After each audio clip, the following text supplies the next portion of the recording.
In the White House, President Eisenhower signs the proclamation that makes Alaska's entry into the Union official, nearly 92 years after Lincoln's Secretary of State bought the territory from the Russian Tsar for $7 million. The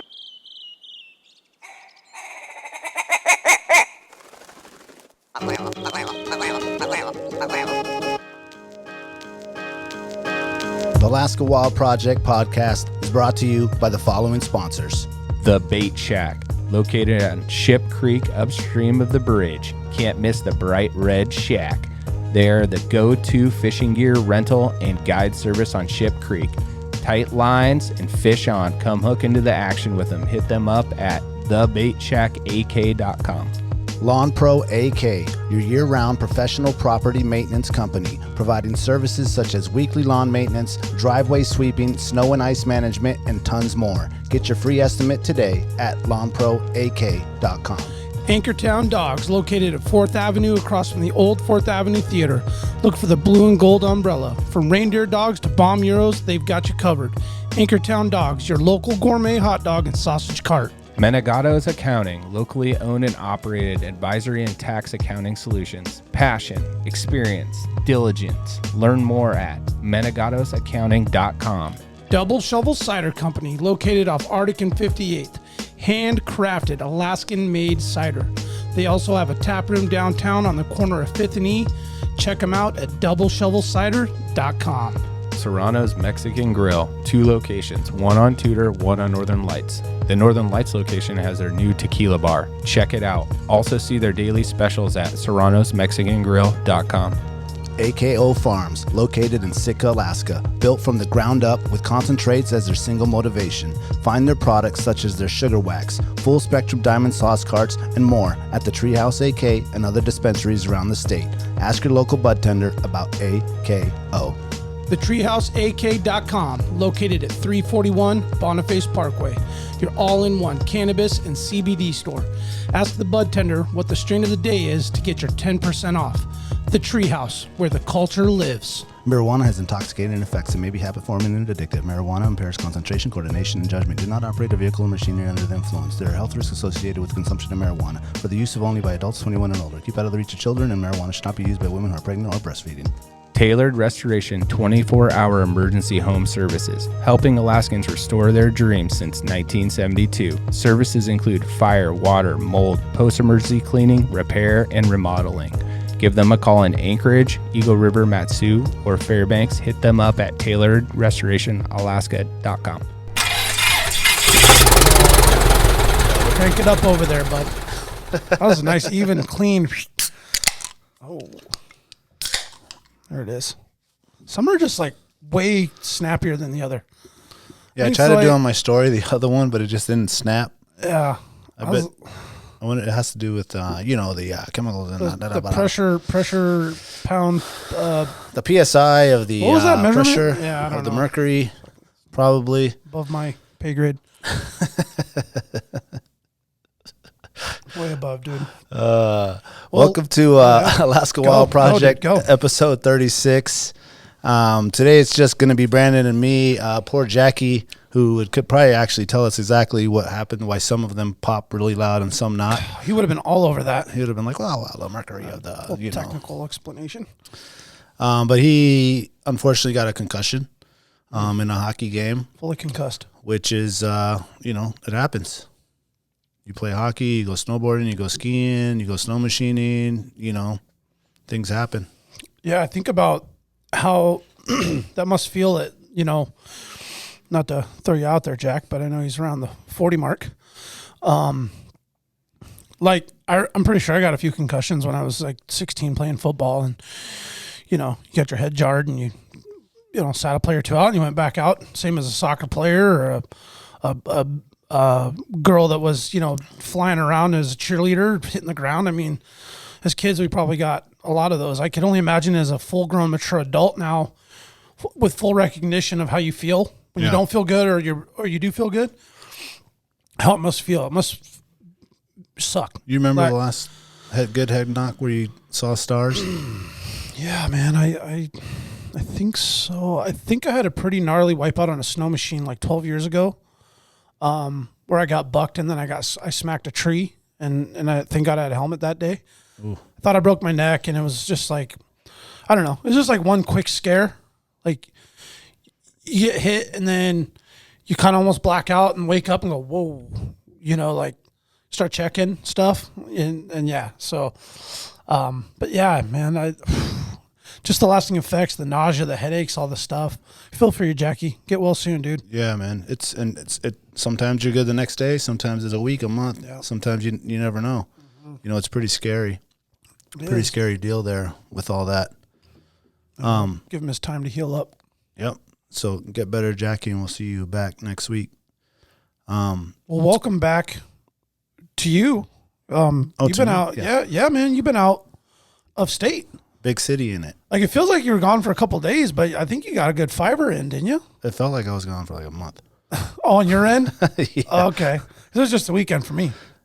Yeah. Yeah, it was. I did a quick Seattle trip to go visit my sister down there. My brother and I went down there, and man, we did it all. We hit the Seahawks game. Yeah, we went to the Kraken, 2 Kraken games. We went to the Sounders game. We went to a bunch of bars and restaurants, and we scooted all over the place. Like, they have these scooters there that you can rent like by the minute. Yeah, and they have stations where you can like pick them up and leave them. And bro, I thought I was like 13 again. I feel like there's like, I've heard a lot more stories like shit show activities that go on with those than maybe what they're really intended for. Yeah, shout out to Big Kyle, man. This dude did a full indo about 3 a.m. on the way somebody went down hard? Oh, there's lots of opportunities. Had to be the biggest guy? Oh, yeah. There's a lot of opportunities to fall down, man, because you're flying. I mean, those things go like 13 to 15 miles an hour. Oh, yeah. And that's just on a regular plane. But there's a lot of hills, down there in Capitol Hill downtown and all that. So you're saying a guy could get a concussion? Possibly? Oh, yeah. A guy could get a concussion for sure. But it's really cool because you don't have to like take a Uber or a Lyft. You just jump on that thing. You have the app. You beep, and they're all over the place. And wherever you go, you just leave it there, and just cruise out. And then one time we kind of almost went out of bounds with the thing because we were out and I'm like, well, let's go to this after party because everything closes like 2, but we weren't ready to be done. No, so just getting started. So we're like Googling it, and the homie Jack. Wolgamoth, man, I can't pronounce his last name. My bad. Maybe better Jack. off not to say his last name. Anyway, Natalie's husband, Natalie Gomez's husband, Jack. He's a badass dude, bro. But he's like leading the way, like trying to take us to this after club that's open later, right? And it was literally like a 40-minute scooter ride. Oh. And we had to like go on the turnpike, and we're hoping just these things aren't gonna like. Maybe you go run out of battery, or you go too far and you're like out of, it just shuts down, and you're like, oh man, I'm gonna have to walk on out of here. But we're just scooter gang, dude. You're just scooter gang out there, 5 of us, 6 of us, just everywhere, just going, because you can ride on the street, the sidewalk, and you get out there late at night, there's no one around. And you're just jumping these things, hopping the curve. You're taking it back to your skateboarding days. Everybody's trying to do a trick. Everyone's trying to do a trick, and you're flying down these hills, dude, just flying. You're probably going like 30. And you're just, boom, hitting it and just gapping it. And everyone, as you proceed and you get a little bit more drinks in you, you get a little bit more reckless. I was going to say, I'm assuming everybody was 100% sober. Oh, yeah. Yeah. Oh, yeah, 100%. Yeah, they were 100% sober. In it for the fun. Yeah. High on life. A lot of good restaurants out there. I don't know, man. The big cities, it's not for me. I get it. I like to go and go hard, but I feel Seattle's fun. I like to go and then come back and just be like, that was a lot. How could you live there? I'm like, man, there's just too much going on. Totally. But I will say, I think the craziest thing that I saw was that you can just set up your tent anywhere. Yeah. Anywhere. You go to the nicest restaurant or anywhere out there and you go outside around the corner, there's a tent just right there on the sidewalk. I went by, I don't know what this corner is. It's kind of like by Pike's Place where all, the famous place or whatever it is. And there's this area where there's just like 40 tents all in one little area. Like it used to be like a park or probably benches and stuff in there. And it's all it is. Beautiful. All it is just. It's a camp. A camp. Mm-hmm. A camp. And I was like, this is insane. Like they can just camp anywhere. But you can't park here. You get your car towed. Yeah. But you can camp here. Right. It's just insane, dude. Yeah. That was crazy. I was going to ask you a couple questions about that whole trip. And they're another thing is it's COVID like for real. Like you cannot go inside anywhere without your mask on or without showing your proof of vax. Whoa! You cannot enter anywhere now. You might as well just have like a what do they call that? Where you like like a lanyard with your just like yep, I'm good. I was thinking that too because my phone almost died one night, and I'm like, how am I going to get in anywhere else? You don't have a phone. You can't get the app for the scooter. You can't show your proof of vax. You might as well just go home, dude. Like you're done. You can't even call it Uber. And there ain't no taxis. You barely see any taxis. Good old fashioned. Just walk it out, dude. Walk it out. My knees are sore from all that walking. I felt after the weekend, I felt like I just got back from a sheep hunt. Right. All that walking and all those hills. And we had the cheapest seats at the Seahawks. At the top. The tippy top. That view's not bad though. It wasn't bad at all. Well, because it's high, but it's on top of the field. Yes. So you're high, but you're not that far from it. You're just on top of it, but you have a full bird's eye view. Yep. So you don't miss any action if you're really watching the game. Yeah. And actually really, really good spot. It actually is. And I thought, man, these are pretty much the only tickets you can get. Yeah. It was for the experience anyway, right? Yeah. They were cheap. And I was like, I'm still going to go. We got nothing else to do between 1 and 3. We're just going to go. Mm-hmm. So, but you're right. You can see really good, and it's just as good. But hiking that up, and they only let you get 2 beers at a time, and then you got to go back down. Yeah. And you got to pee, and you got to get something to eat. So you walk that thing 4 times. Yo, that's dangerous. I bet they got some videos of people just eating it, come down that thing, falling off some of those rafters. Every single person that would come up, dude. As soon as they get to the top, people would just start clapping, and you see they're just on their knees, just struggling, dude. That nosebleed struggle. Oh, dude. yeah. And if you're bringing up some food, you're just hand is shaking because you don't want it to spill, and you're just trying to balance it the whole way up. Yeah. Oh my goodness. What was your what was your experience? Because I want to say this is probably your first time outside traveling since COVID crap. Actually, would it be the first time you flew out? It's been 2 years, 3 years since I've been anywhere. Yeah, I don't know when the last time you were out, but I think you go to Arizona pretty frequently. And yeah, but when we go to Arizona, I just chill at the house. Man. I don't even go nowhere. The city literally, there's a really nice taco stand that you can walk to, and the grocery store that you can walk to, and that's it. Other than that, that's it. I'm just chilling by the pool, drinking and chilling with the kids. So you had a good experience traveling, and obviously you were, the city sounded like it treated you well for the most part. Yeah, it was really nice, man. Enjoyed some venues. Yeah, we enjoyed every venue you could go to. Hockey, football.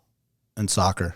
And a soccer game. Yeah, 2 hockeys, 2 Kraken games. What was the vibe like with that soccer game? What's the fanfare in the Northwest? Are they about it? I would say that the soccer game was probably the most live. Because we sat in the section where all the dudes are drumming and the flags, and they got all these songs and they're singing all the songs and all that stuff. Okay. Whereas the Kraken is pretty new, so they haven't people are still kind of maybe learning the game a little bit, or they don't have the DJ's not quite on point. You know what I'm saying? Yeah. Because it's really short window after stoppages in the game and stuff, being on it with that song or that ad or whatever plays over the loudspeaker. Yeah, exactly. Yeah. And having the song queued up where it's the best part, it might just play a little bit of the intro and then the puck drops and they got to stop the music. So that was the only thing. But that arena is amazing, dude. Climate Pledge Arena.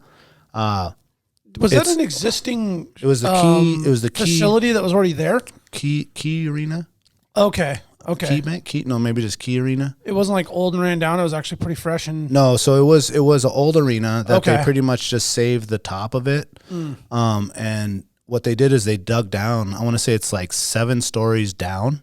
So when you walk in, the arena doesn't look big at all. Everything else, the Seahawks thing is huge, and the Mariners thing is huge, and the soccer field they play at the same place is huge. Yeah, but the Climate Pledge is low.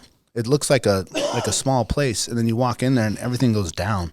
So the ice rink is maybe 7 stories, I want to say, down. Oh wow. Okay. So and the reason it's Climate Pledge, I guess everything in that is they're not using it's all solar powered. It's all self-sustaining. It's all green. It's all green power. Yeah. Yeah. Cool. Beautiful. That's pretty. They really did it. It's really, really nice. Sounds about right for Seattle. Yeah. I mean, I know that wasn't cheap to put that together. And that, oh no, dude! And it's really, really cool that they were able to bring an NHL franchise to the city. Which, Look, Seattle has its, I've had some good experiences in and out of there, but all in all, their people there are very passionate about sports. I mean, like when the Sonics left, it was devastating. They would more than be happy to welcome another NBA franchise back there. Yeah. I'm sure that hockey team and the support it will get from the fans, and I'm sure it'll be a successful outfit because Seattle just has a good overall. I think like players want to go there. You know what I mean? It's got a cool big city, but still kind of a country, vibe to it is kind of how I feel about Washington. Yeah. Like I think we'll be like Washington one day up here 50 years from now. Maybe. How Washington was to hopefully not. But I mean, probably just looking at the reality of things, and we'll see how it goes. But I never felt unsafe. Like everywhere we went, everywhere we walked, every place, it's and it's not that dirty. It's not. I didn't feel like it was. Clean. I didn't feel like it was dirty. Yeah, it's not great. Everyone was really nice. It was just overall a great experience. Cool. I mean, I've been to Seattle several times. Sure. But it's a great place. So thank you to all the listeners in Washington and Seattle. We got actually quite a few people that listen from down there. They treated us right. It was great. It was awesome. I got really nothing bad to say. Fun. Yeah, it was. We had a lot of really fun, and we got 2 like sunny days in a row, which oh man, dude, is not it's normal. Beautiful out there when it's like that. Oh, it was so nice, and that was the day we went down to the Pike Place and all that stuff, and walked around down there.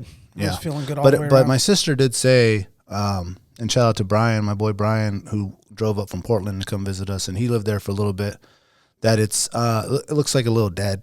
You know what I mean? Like there's not as many people doesn't around. Have the buzz that it kind of normally does. Yeah, a lot of people are working from home. I'm sure a lot of people are just not out and about. Yeah, doing that thing. So it was pretty quiet in that.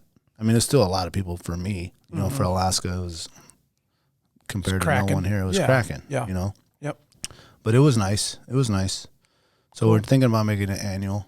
My sister wants us to go down, and now that they got the hockey, and the football, and that was my first football game. Really? Yeah, that was my first NFL game. Oh, man. It was cool, man. Good venue to go to for a football game because they're ridiculously loud there. It was. It's almost kind of obnoxious, actually. It was really loud. And you get into it, you know what I'm saying? The one thing that I did realize is there's so many breaks, like between. Well, yeah. There's so much dead time. Yeah, there's like commercial breaks when you're watching the game live. Yeah. Would normally on your TV go to a commercial, but it's just like there, this, it's just pause and like, what's going on? Oh, it's exactly. Yeah. Whereas, like in the hockey game, there's barely any pauses. Well, there is a lot of the skater people come out and clean the ice, but in the soccer game, there's 0 pause. And shout out to those people that are like leading the songs and the flag waving and all that stuff. Like it is nonstop for like 90 minutes. Yep. Yep. And people are singing and jumping, and it's just like a party. Well, and it's a different flow. A football game stops and goes. Yeah. A hockey or soccer game flows and just kind of keeps going back and forth and back and forth. It has its stoppages, of course, but not as frequent as play, stop, play, stop, play, stop. So a football game can be kind of like you kind of lose focus on a football game if you're not paying attention to like what the stoppages are and what they mean, and knowing like when to be ready for the game to come back on and stuff. Yeah. So you need to go to a couple of games live before you actually like figure out the flow and kind of almost how to watch it. Yeah. It's definitely the longest event. It's like pretty much like an all day, dude. Yeah, it's like an all day event. And you just are absolutely gassed after a game. Yeah. And we went straight from the football game to the hockey game. Oh, are you kidding me? Oh, man. 2 in a day? Oh, it was just boom, boom. Oh, you must have been dead the next day. The next day, yeah, we were dead. I mean, you had to be, dude. Oh, yeah, we were dead. That's a long day. Yeah, we were dead. And my buddy Brian came in that night, dude. So it was like I couldn't just like bitch out and go home. It was like, and better like turn it up another notch. Oh, yeah, dude, we did. Just showed up, boys. Yeah, we did. Like, okay.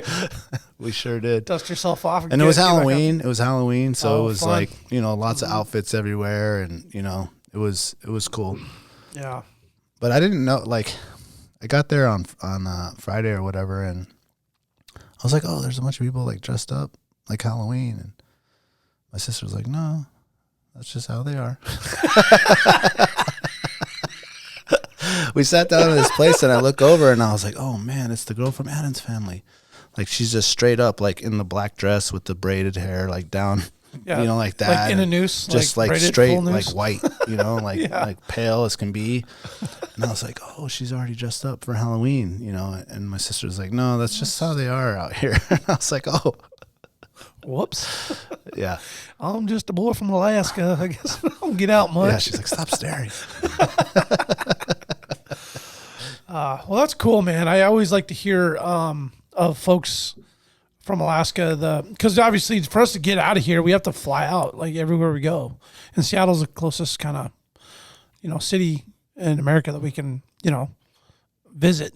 Yeah. Obviously big cities between us and Canada and stuff, but everybody's experience is different from when they get their first chance to get out since like COVID crap. Yeah. I've yet to travel. We got a trip planned to Hawaii in February, so that'll be my first time and be a solid year plus. But I'm looking forward to it. I'm ready now to finally. Up until now, I've been good with the idea of just staying home. I'll stay in the state. We got lots to do here. Yeah. I'll never get bored out here, so Yeah. I don't need to travel really. But I do have a hankering for like just something different, and getting the family together and doing that vacation thing, and I'm looking forward to it finally. So Yeah, it was great. and I think it's like really, it sounds like it's gotten easier or more accepted to what the process is for traveling with COVID and the whole shit. Yeah. So Well, now there's like an app.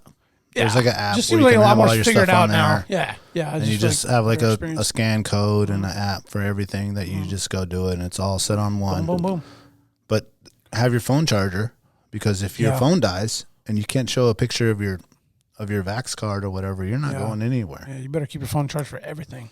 Yeah. So that was the main thing, especially if you're trying to take pictures and videos and share your story and all this shit. Like your phone dies. Yes. So, but it was great. It was really, really, really good. It was really fun. Thank you to all the people that we met up with out there and showed us a great time. It was really, really awesome. A couple quick reminders. We are in the plan of setting up the game meet party. The date is February 19th. I think that we decided that we're going to cap it at 50 couples or 100 people for the venue that we're going to do. Okay.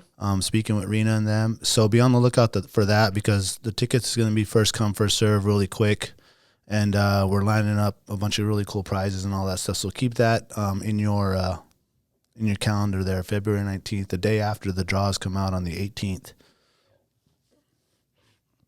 Excuse me. Yeah, that draw application period just started. Oh, it opened up already? I've been geeking so hard, dude.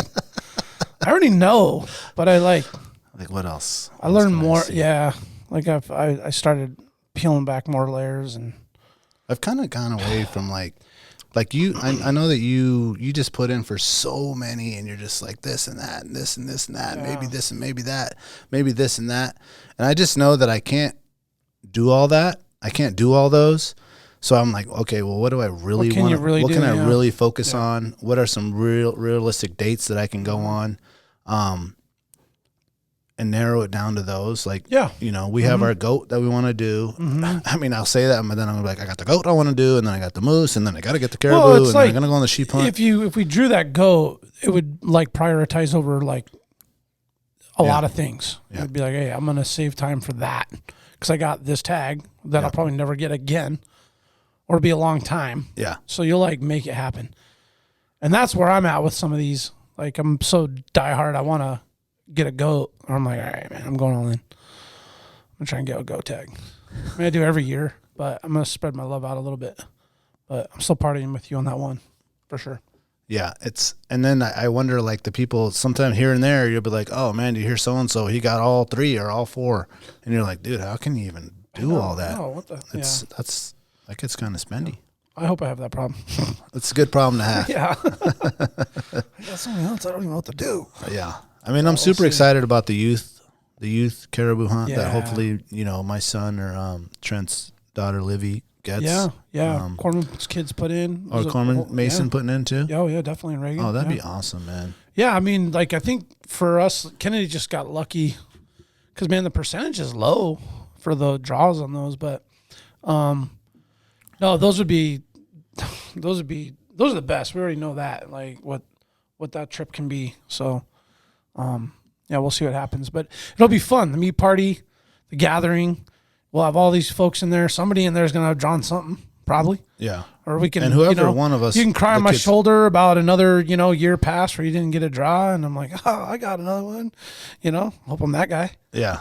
Not crying, gloating. So that's what you do when you get a tag. You gloat. You're like, yep, I got one. Like, I kind of get one every other year, so no. Well, it's funny that when they come out, you're like, you look yourself up first, and then you're like, all right. Oh, duh. Let me see Brandon. Let me see Jack. Let me see Carl. Let me see these guys. Let me see these guys. And you're the one telling them, like, oh, man, you struck out. And they're like, what? Yeah. I haven't even looked my email. I'm like, yeah, sorry, bro, you struck out. Like, don't do this again next year, man. I'll find it for myself. I know. It's like, all right, my bad. Yeah, well, some people get up at 5 and 6, 7 or 8, and then you're checking. And then, of course, you don't realize that doesn't get updated till like 9. Oh, yeah. So every day, so people are like on that midnight, like, oh, it's not out. It must be. I've been that guy. And everyone else is out doing it. Yeah. So you just don't, just be patient. Yeah. Yeah. Looking forward to that, though. So we kind of wanted to highlight some of the podcasts that we got coming up. Yeah. Let me pull up my notes. You got the list there? Yeah, let me pull up my notes real quick here. Yeah, we've got a really great slate. Great slate. Okay. Of guests lined up. I feel really good about how we structured the end of our year. Mm-hmm. And we really focused on finishing strong while we're still working into our full year of being up and running with Alaska Wild Project. As we wrap up 2021 as a calendar year, I guess. Is that what you call those, calendar years? Yep. I think we've set up a nice, strong finish, and our podcast has gotten stronger. Our organization has gotten stronger, and having an outlook for the next 6 weeks is really, really exciting. Like, the summer was kind of crazy because we were just like flying by the seat of our pants, man. And it was hard to get people because everybody's doing shit. Well, now at the end of the year, everybody's all of a sudden available, and it's like, oh, cool. We got this guest that we'll cover this, but I'm stoked, man. And I'm glad we put it together. And I have this like really cool, like, excitement about, like, not knowing how this thing was going to go over the year and how it's grown and what we've gotten to. Yeah. And the fact that we like got all these folks at the end where it was such a struggle to get anybody in the front, Yeah, we're like, oh, we don't know what we're doing, but we'd like you to come in and talk to us. We're not sure where this is going to happen. Yeah. And the studio's still under construction, so give us another week or two. Yeah, but still, are you in? I'd really love for you to come in here. And there's actually been a lot of... Who are you guys again? Yeah, there's been a lot of great podcasts. I mean, there's several good ones. We're on episode 36. 36. Yeah. Yeah. Yeah. Kevin's was a banger. Kevin was good. Yeah. Kevin was real good. Oh, man. Yeah, it's gaining traction as we go. And I'm very hopeful for, I'm constantly asking people on social media, who can we reach out to? Who would you like to hear from? Yeah. What kind of topics? Yeah. So a big thank you to everyone that's responded. And if you haven't responded, shoot us an email or, a message on Instagram and just be like, hey, this guy would be awesome. Like, for example, I just got a message last night about the guy that got attacked by that bear. And, this is one of the topics that we wanted to do, where we want to do an Alaska bear story podcast, where it's just like, a series of bear stories of close attacks or an attack or things like that. Close calls. And so I just started, like, on our little notes, just put on, like, this guy has a good story. And so look forward to that. We're going to want to do a story, just where they call in or they come in and just tell us their story. In depth look at what their experience was like. Yeah. Yeah, the best that they can tell the story, right? Yeah. I remember I always used to, when we used to go hunting and camping and fishing and stuff when I was little, that was the book I would always read. I was always reading the Alaska Bear Tales. It's probably the worst thing you can do as a kid. Why are you reading that? I would just be so freaked out reading that book. I avoided that book. Oh, man. So I was like, no. I already know the shit can happen, but I need to hear about, like, how did that just not make you just hyper sensitive and, like, freaked out about every corner and every branch that broke in the woods? Like, I think it did, but I do think that it helped me because I don't let it creep in. You know, a lot of people do. A lot of people let it creep in, and they're really, really afraid of it, and they're really, really now they're worried. losing focus on what they should be thinking about. Yeah, and you can't sleep and things like that. And like I'm just like, well, I'm trying to be one with nature out here and just be positive, and you know, I'm not. You know, it can happen where you're sleeping in the tent, and absolutely, you know, and one comes up. You know, obviously that one this past at the Trail River that came, and I had to come out the tent and spook it off. You know, where it's literally like rubbing against the tent. But that's far and few between. You know, it's sure it's going to happen, but to let it just like totally consume your mind, that's like the wrong way. Go full freak out on it. Yeah, because you can get freaked out. You can get super freaked out. You know. And especially, you know, you get freaked out if you go on a solo, whatever. If you're on a solo fishing hunt, that's the worst part. Hunt, then you're really freaked out. You know. And then it ruins the whole experience, and you don't want to do that. Yeah. So again, you read the book? Why? Or just I was the suspense, or man. I just want to read them. I don't know why. I just want to read them. So I'm like camping, reading that, and you know, Alaska Bear Tales 1 or 2. I don't know who the author was or whatever, but I don't know why I would just want to read it. Well, I think there's always going to be interest sparked in anybody's encounter with a bear. I think it's just a natural, like, instinct of ours to be like, ooh, what did he or she go through? Because, like, I fear that. You know, like every freaking human, especially anybody that frequents the woods, like that crosses their mind. Of course. And it should. It should. I mean, you should be aware of it. Yeah. Yeah. That'll be fun. We'll have to get some good intel on some folks that we can bring in on that, because, you know, I think there's obviously room for folks to like fabricate shit and make it sound worse than what it was. And I think somebody comes in here with a scar on their arm and they're like, whoa, okay, you really had a close call. What happened? Yeah. Well, yeah. So then if you know someone, or have you heard of a story, you know, shoot us their contact or their info or whatever, because we're trying to compile that up. I think it'd be a really great series. Always. You know, loves it. Of just things, you know, maybe we'll just every Halloween we'll put it up. Scare the shit out of everybody. Yeah. Well, after everyone's like done, you know, camping and fishing and being in the woods. Yeah. There's not too many people that are out there camping at this point of the year. Yeah, only the diehards, man. Yeah. A couple gangsters out there. Yeah. I'm going to go look for a brown bear this weekend, actually. You are? Talk about bear tails. Yeah. Well, it just kind of happened today. It's a deer hunt, but we're going to go on Montague, and there's get up in a specific location that we got a little queued up on that might harbor some brownies. So we'll see. I'm really excited about it. Got my juices flowing pretty hard. Just what you need.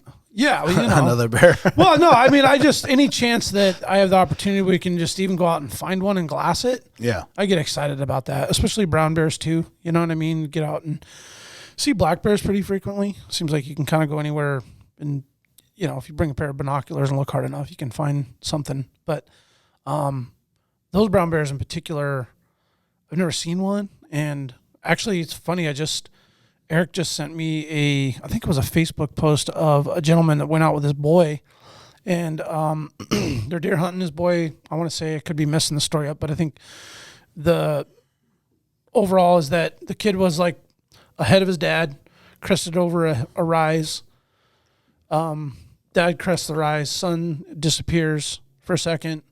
Son now comes running back over the rise toward his dad with a bear in tow charging. Oh, my God. And the dad puts the brown bear down. And so, you know, here their deer hunt on Montague turns into, you know, a bear charge and kill. And so for me, I just would love to see those kind of old ancient brown bears that live on that island. You know, I always think about like bazillions of years ago when that like chunk of land like tore away and became Montague. Mm-hmm. Those brown bears on there like stayed on there. And so, you know, they're those like original bears. They're not like goats or deer where they were transplanted. They're bears of the original.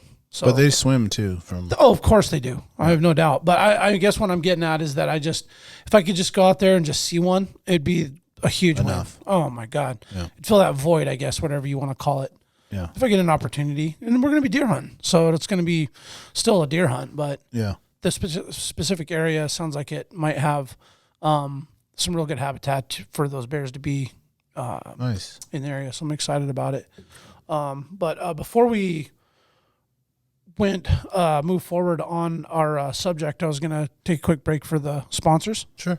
Treehouse AK, your one-stop dispensary located at 341 Boniface Parkway. Be sure to ask the bud tender about their deal of the day, because honestly, there's always something good on deck. And guys, listen, this is where the culture lives. At the Treehouse, their dedication to servicing consumers has been developed through a lifetime of involvement in the cannabis culture. They're committed to providing the highest quality products at whatever value your budget affords, while always maintaining the deep-rooted principles that have carried them this far.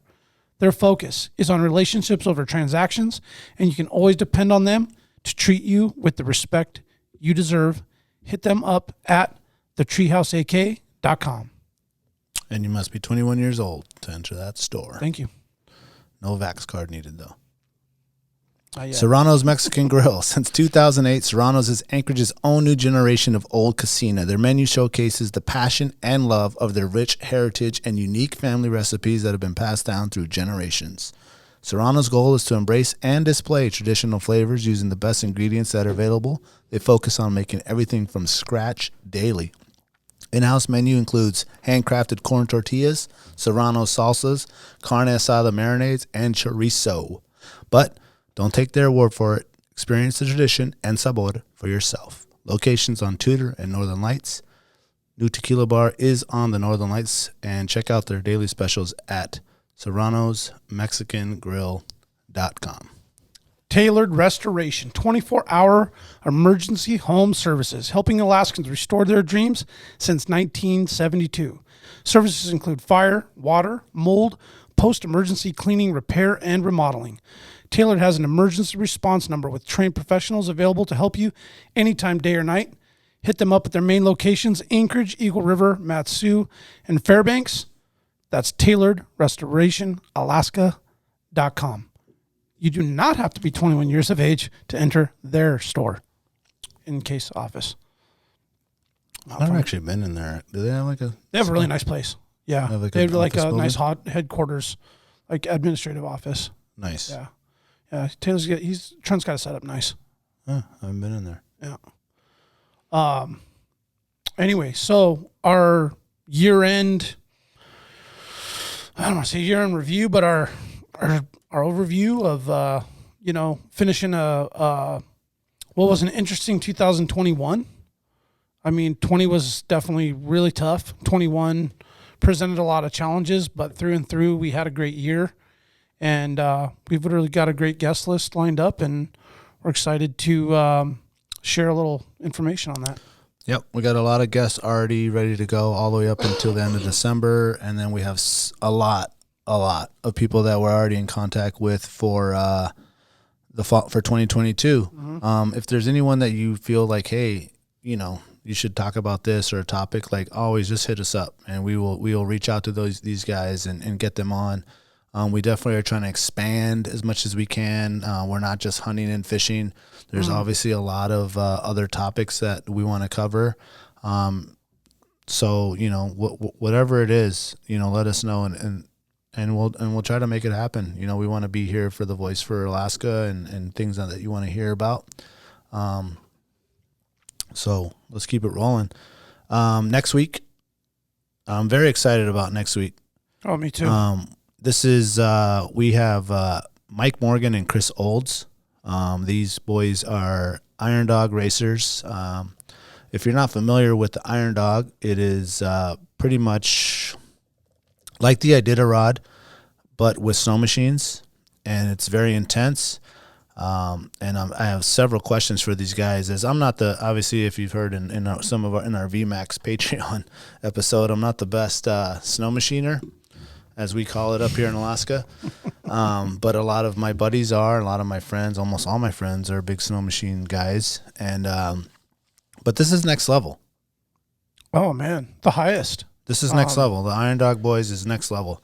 And so Mike Morgan and Chris Olds, I think they ride for Team Polaris. Polaris for sure. Team Polaris. Yeah, big time. So no offense to any other teams or anything like that, but we just have a contact with these guys, and we're going to bring them in and see what it's about.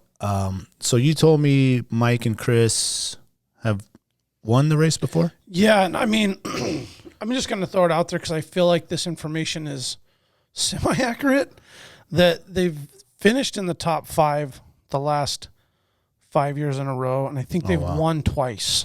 Got it. And I'm thinking they like finished second and third, or like second, or like they're just in the run. Yeah. You know what I mean? At the end. In the mix. Yeah, with I'm pretty damn sure. I feel like I should know, and I guess it's more I've just had casual conversations with Mike. Texted him back and forth today about the podcast. They're super excited to come in. They were supposed to be here today. They got delayed, unfortunately. I think Mike works construction out in Cordova. So, weather delays things. You got to wait and work it later. I mean, I can only imagine. Yeah. Totally understood. And he's like, bro, I'm stuck out here. I'm like, man, I get it. It's all good. Like, we want to get you boys in here. Yeah. We want to hear it. We want to hear it from the main guys that are experiencing this thing and tell us the process. And it's always been something that I've been interested in, but I never followed it to the level of like fully understanding its history or really what it like goes into. I know that like if you just like finish the damn thing, it's a win. Yeah. Just to finish it without busting your shit and getting stuck in a village and getting flown out. So for these guys to be able to compete at such a high level, it's like, man, they must have some shit dialed in. And it'd be great to hear about that and the trials and tribulations and what these guys go through and the commitment level that it takes. So I'm really excited about that. Mike and Chris, we're ready for you boys. Yeah. And so any of these guests that we have coming up, and this is kind of the point, to let you guys know who we got coming and maybe what kind of questions you have for some of these people, if this is a topic or someone that you've been interested in or you're following them on social media and you've always wanted to find out whatever, or whether it's serious or funny or whatever, let us know, and we'll ask the question and see what these guys say. Or even it'd be fun too. Maybe have a guy hit us up that knows maybe knows these guys real good. Oh yeah, with a funny story. We'll ask about this. We'll call you up, man, and you can share a quick one with these guys or something. Yeah, Arctic Man 95. Remember that? Yeah. Yeah. So that'll be a good one. We got the Iron Dog guys coming on. So thank you to Chris and Mike for coming out. Yep. And then so that podcast you can expect to be out, I want to say, pull up that calendar real quick. Yeah, that'd be like a 16th release, I think. The 15th. Monday the podcast. My bad. 15th. Yep. So November 15th, you can expect Mike Morgan and Chris Olds from Team Polaris, Iron Dog Race Boys coming in. And then the week after that, or that week we're recording, and the week after that, you can expect Lee Bowling. He is from Single Track Advocates. Yeah, the mountain bike and fat tire bike trail boys. Yep. And gals. Yep. Pull up their Instagram real quick. Sure. So Lee Bowling is a big part of the Single Track Advocates, and as that bike scene is growing and growing and growing, we definitely want to get these guys in who are doing really awesome stuff for all these trails out here in Anchorage. I'm not sure if they're doing things outside of Anchorage, but that'll definitely be one of the questions that we're going to ask them. So we got Lee Bowling that's going to come in and kind of highlight all the ways that we can help them, and I'm pretty sure they're a part of the click give deal. So you can give some of your money to some really local people that are setting all these trails up for all these riders, man. And this is something that, I mean, everyone rides bikes. But it can get really intense and get to a next level.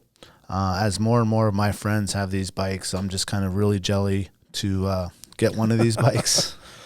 I really want one. I want to ride in. I really want to ride in the winter. It's really good for my bad knee. I can't play soccer or run or do all this stuff anymore with my knee. But this is one activity that you can do for the rest of your life. You could pretty much ride a bike, go swimming, and play golf. Late. Yeah, truth for sure. I probably will never be the guy that's all in tights and the bright high vis and all that stuff, but I do want to get out and ride some of these trails. Yeah. I mean, I still go on it with my little old school skinny tire bike. Do they call it that? Skinny tire bike? Regular tire bike? Mountain bike? think we call that a mountain bike. Yeah. Back in the 90s. So definitely, if you have any questions for us for the single track advocate boys, And girls. This is a really good topic that I think Jack's going to be highlighted. Oh, yeah. He's really excited about that. And it's just kind of, spread our wings a little bit on what they got going on. And so any of these people, if you're not following them, obviously they're on Instagram, Single Track Advocates. Building trails, maintaining trails, opening new trails, and getting people out there exercising in the wintertime. And they also do it in the summer, and they're making all these trails. As we look at their photo, look at that little ramp thing. That looks awesome. Yeah. I mean, there's a lot of labor and cost that goes into producing something like that. Yeah. No, I mean, this is cool because I'm not a real hardcore avid mountain biker. And I'm not here to say I'm not going to. I love riding my mountain bike. I'm not out there every day or, there's guys out there got that thing on their rack on the back of their car, man, and they're just hitting trails every day after work and on lunch breaks and stuff. And that's awesome. And that's why these guys exist, man. Yep. They were these guys and gals that they love and they're so passionate about it that they're like, well, let's start making the trails better. And let's expand this. So it's cool, man, because there's a lot of area. And this is another thing that's cheap outside of expensive bikes. But once you get the bike or the toy, I mean, instead of you sitting at home on your computer, iPad, or a video game, throw your kid out on one of these trails, they'll love it. Yep. Right? And you could pretty much ride from anywhere in Anchorage. There's east side trails, south side, west side, all over the place. There's trails all over. Probably more than you even know that there are, and we'll get into that with these guys. And Lee can elaborate on what the vision is for this, and I'm excited, man, because it's another really cool, unique aspect of what Alaska Wild Project is, the Alaska Wild lifestyle, the unique lifestyle, the uniqueness to being here, and all the cool things that are available to you in your backyard, and these guys are the perfect example of that. Yep. It's just a different culture that we want to highlight. Literally in your backyard, though. Yes. Yeah. There's trails just right there. So. Yeah. Yep. Nonprofit organization, Single Track Advocates. Super excited to get these boys in and girls to talk about all that biking stuff that's going on. I'm really excited about the 23rd, which would be the 29th release. 29th? Oh, okay. Yeah. Right? Oh, Erica? Alaska Outdoor Girl.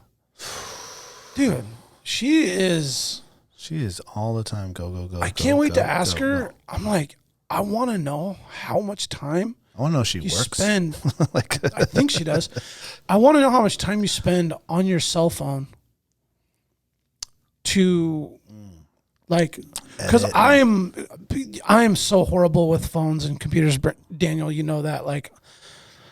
Instagram for me is just I'm struggling to do a post or a story, and you see my shit so amateur, and then this girl's just multiple times a day with awesome content.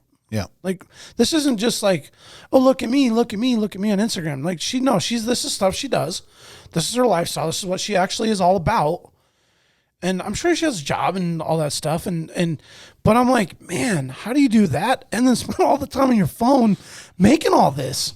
Yeah. She must just be a whiz at that part. Yeah. Alaska Outdoor Girl is and highlighting all that South Central area, Kenai Peninsula, Soldotna area, and all the climbs and all the hikes and all the what's the word I want to look, foraging. Yeah, dude, she's got some recipes and some berries and all these things that she does. I really actually have a lot. I hope she brings us some jam. Actually, I can't hurt to ask. But I'm sure she's climbed all those peaks and all that stuff out there. I'm excited to bring her in and talk to her about all those peaks and all those climbs, and she's just out there. She's flying around all over, and what I really appreciate about what she does as I've entered this realm of social media, and I'm super new at it still, she is really promoting what really cool shit there is out there to do in Alaska that is like just a drive away or a quick flight away. I mean, she's flying around all over the place. She's driving around. She's fishing. She's in a plane landing on this glacier, doing this, that, and the other. And I'm like, man, like if you are trying to come to Alaska and you're like, man, what should I like do? Follow her. Yeah, She'll show you what to do. And I'm sure she'd be more than happy to tell you how to do it and who to call and all that stuff. I mean, she's I think that's the point of her whole page, is just to show you all these things that are possible that you can do out here, you know, and day trips all day that she's doing. Places that, you know, on just looking at her little thing, her recipes and just the foraging you can do. And so, you know, Erica's going to be a great addition to the lineup. As far as, I mean, I'm probably going to ask her a bunch of questions on what I want to do and go hike out there. I've got questions. I've already got a notepad. I'm like, all right, man, she's going to get peppered. She's ready though, man. She's stoked. So yeah, that's great. So Alaska Outdoor Girl on Instagram, and her podcast. What did we say? It's going to come out on the, let me look at the calendar again. The 30th? November 30th. The 29th. Yes. 29th. Yeah, I'm looking at December. And these are all tentative. If something comes up or someone can't make it, we're going to have to flip the script. And, like tonight? Yeah, like tonight. Yeah. You crawled in from Seattle yesterday, and then Jack's out concussed. I was like, oh. And then these guys couldn't get out of Cordova. Yeah. Well, what are we going to do here? I guess I tell you what we are going to do. We're still going to do a podcast. Yep. So, it's been our goal to be consistent week in and week out with this. I think that's very important. And I feel like the people are appreciating that. So, I mean, thank you to everyone for listening. Sticking it out with us, man. Yeah, it's a lot of work. It's a lot of work to come here and do this and edit it and do all this stuff and have a presence on social media and all that stuff. So thank you for that, you know. And for support purposes, there's still a lot of hoodies, and I mean, they're selling like crazy. Shirts lately, and hoodies. We've gotten a lot of orders. Yeah, I think people are like, oh, winter's coming. I need a hoodie. I need a new hoodie. Yep. And the orders are coming in from all over the state and all over the country. I was like, damn, there's like quite an influx all of a sudden.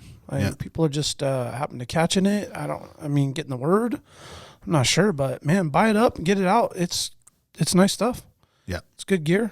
Yeah. It's good, high quality stuff. Everything's is high quality. This isn't that Walmart stuff. This is stuff that's going to last you forever. It's all fitted nice and. Yeah. But I did get a complaint.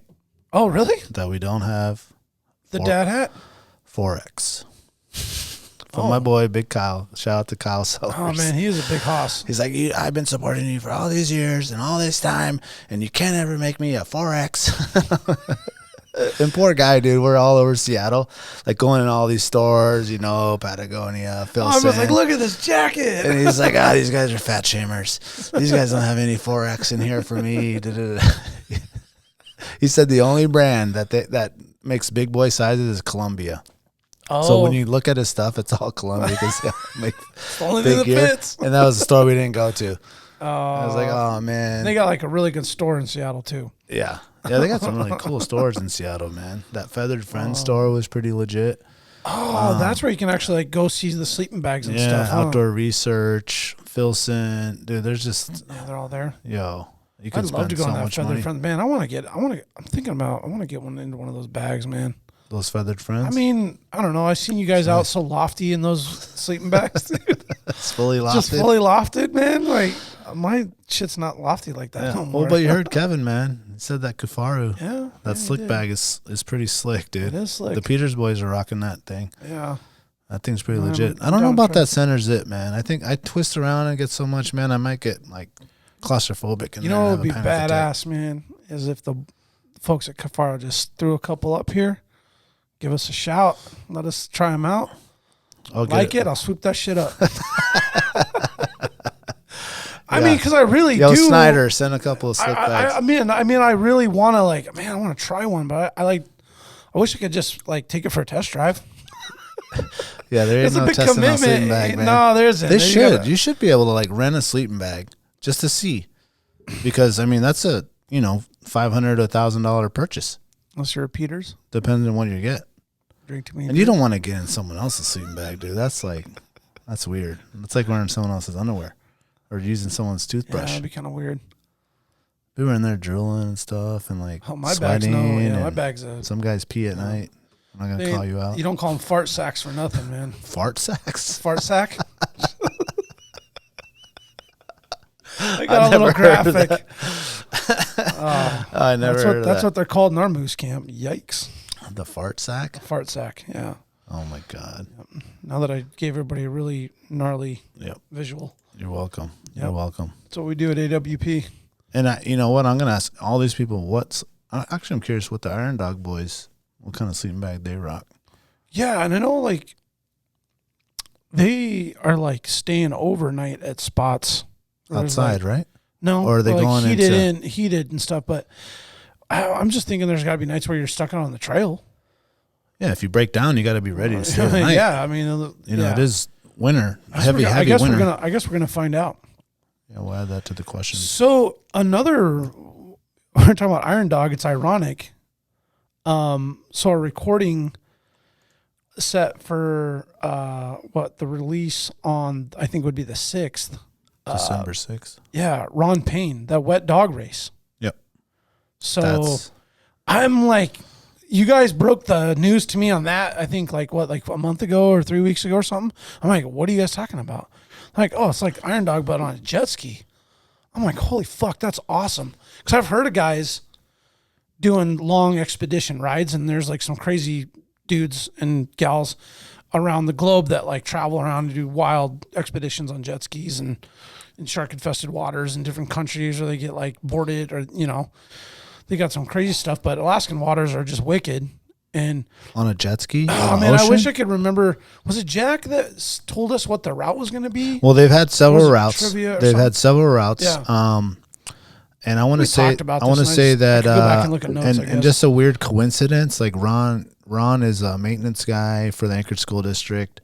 He happened to be at Wonder Park where I work at. Oh, you're the one that got this wrong. He was fixing the like PA system in the gym, and I just got to talking with him, and he was the wet dog guy.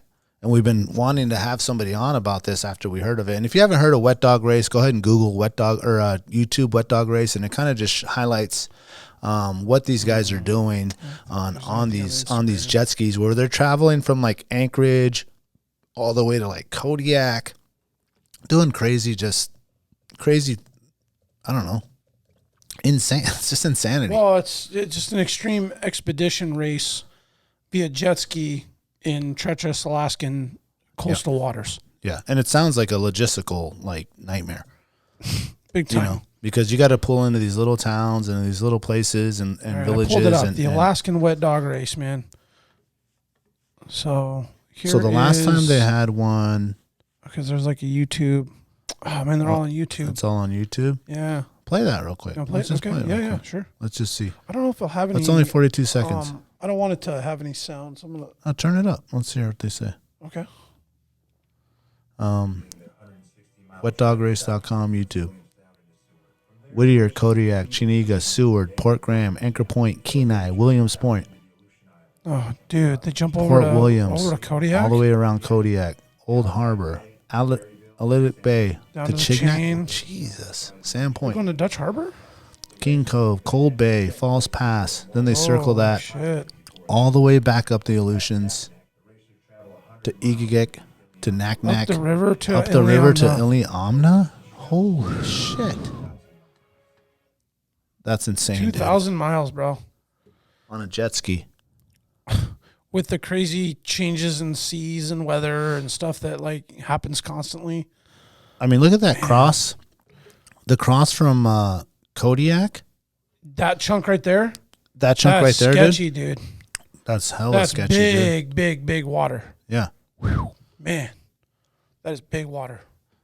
So I don't know how many guys guys do it or what the deal is with that, but we're gonna find out, man.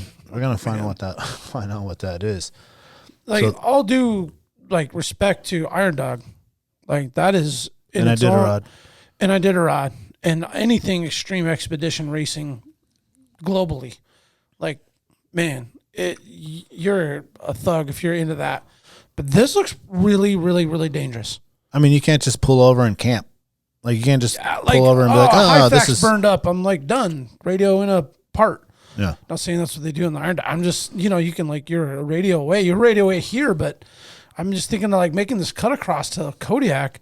You could be in like 20-foot rollers right there. You think they're just Mustang suited up? They got you see it? Here, let me scroll. Let me go. Yeah, like here, let me refresh press it back. Yeah. And then it shows the dude with like look at that, like light and with the GPS. Oh wow. Yeah, dude, he's got a helmet.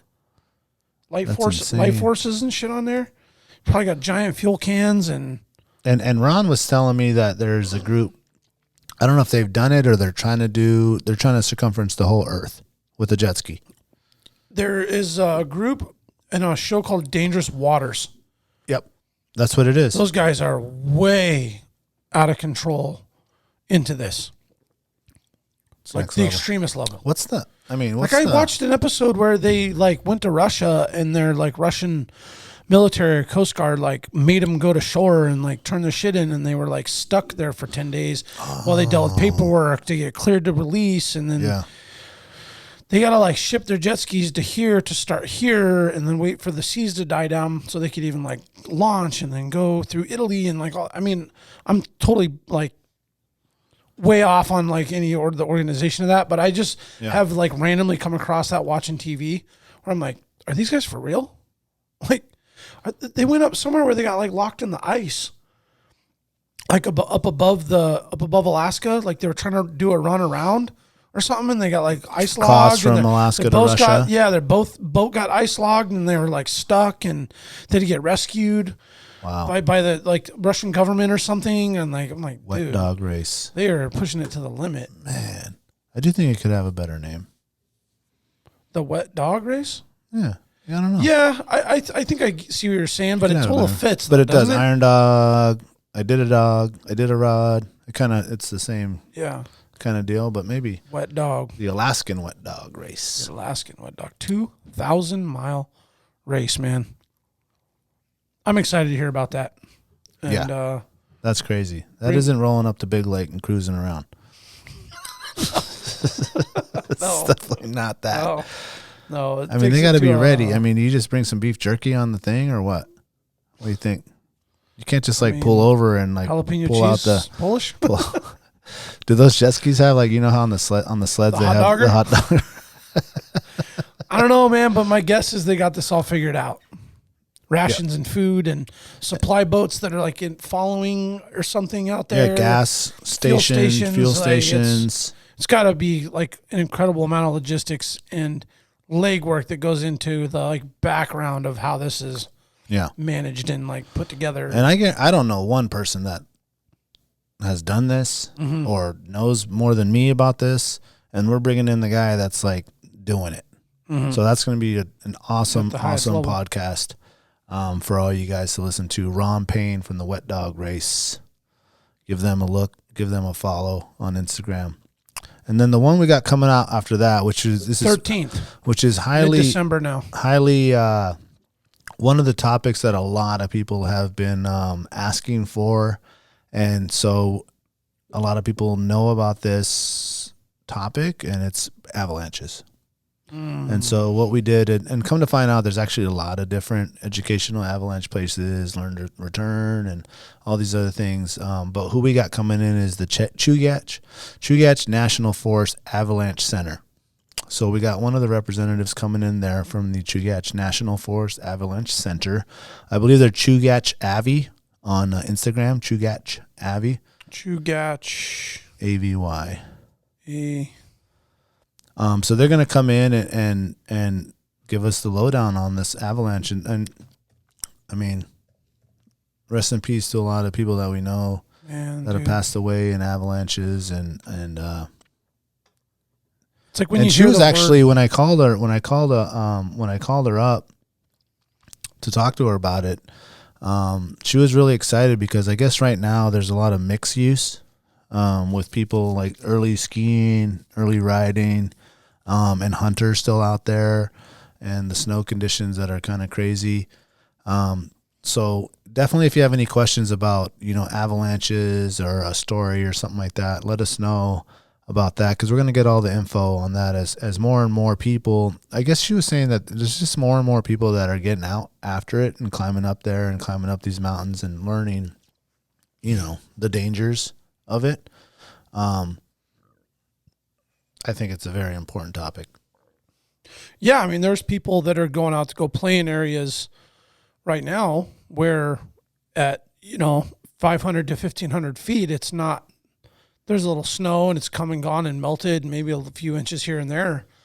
But there are areas, if you're playing around in the 4,000 foot plus mark, you're in probably several feet of snow, unstable snow. Yeah, which is the most dangerous snow. I mean, that's really Captain Obvious. But I'm saying there's no base to anything right now. It's way early if you're tromping around or skiing I'm sure there's some really cool shit that people are doing, early season stuff. But man. So Wendy was telling me that they're more like a forecast. Like they can pretty much forecast like the seasons and when they're going to be like higher levels of danger. Exactly. So I think what we're going to have to do is we'll bring out them on like what are the things to look for, and then we're going to have to bring in someone else for what's the rescue. Oh man, the rescue beacon, the whole deal with all that. As technology improves and these beacons improve and the probes improve. Yeah, and the safety protocol and training that goes into it. I myself am to some level like ashamed that I have not been through a course in the years, in my youth. Not that I'm an old guy, just in my younger years, playing around out there in the mountains on a snow machine. Friends that I know that do some really extreme shit, to include snow machining, to even more extreme areas, to snowboard and ski. There's a large number of us that haven't gotten the proper training, and it's really kind of like, man, I feel like if you're going to play at that level, like, do yourself a favor and do your friends and people you go with a favor, and at least learn what to do in the god-awful event that somebody gets snagged in one of these fucking things. Because I think we can all say that we know somebody that's been taken by these damn avalanches. And in Alaska, it's very common because everything in Alaska is on end. There's a lot of mountains. Yeah. And there's a lot of snow. And there's a lot of areas for you to play in there. And unfortunately, it happens. And but there's a lot of things that can be done to avoid it. Of course. And to mitigate like the potential for loss. And you want another one? I got one. Okay. Go ahead and grab it. But I have this weird thing. I brought this topic up with my sister and my brother over the weekend. And, as you get toasty, and we're talking about, our parents getting older and people living and dying.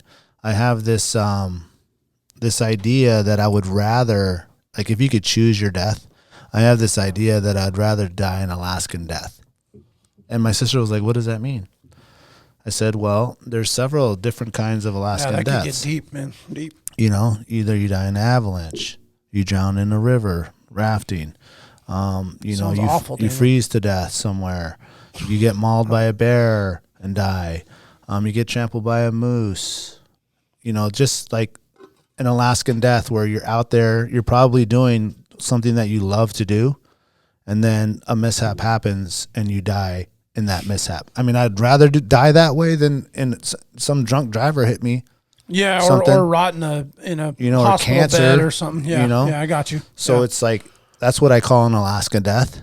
Interesting. And I don't think a lot of people have probably thought about this. I kind of geek out on it. Yeah, a little bit, and it's just like, oh man, when you think about it. Would you rather die an Alaska death, or would you rather, die of cancer or die by a DUI or something like that? I mean, I think that's an easy answer. I mean, that's a great question, Daniel. I guess I've thought about it now that you put words out there that I'm listening to. It's kind of it's like, ooh, that's kind of scary. It is scary. Talk about going out in a boat, 80 miles offshore for But then you hear this thing like, oh, well, at least he or she died what she loves doing. Yeah. I mean, what I'm saying? Yeah, you hear that all the time. Yeah.